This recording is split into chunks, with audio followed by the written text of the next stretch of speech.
Hello Internet! Today's episode of Mom Vlog 42000 is a quick PSA related to the gelatinous nature of newborn skeletons. I'm going to assume none of you watching are morons and already practice safe holding methods so that you're supporting your baby's head without putting undue pressure on a soft spot.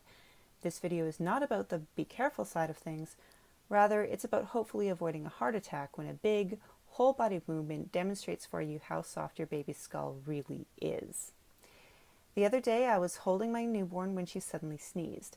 I was cradling her head in my hand with nice even pressure and happened to have one of my fingers draped over the soft spot at her crown.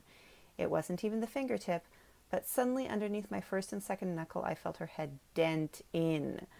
It only took a few seconds of worrying about possibly just having given my kid brain damage and breaking her irreparably to notice she was going about her little baby business with no signs of distress at all.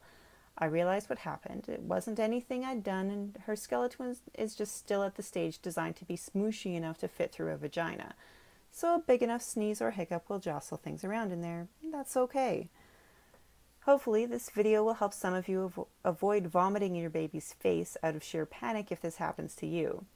Share your own experiences in the comments below and click like or subscribe if you enjoyed this post. Take care of yourselves out there, and thanks for stopping by.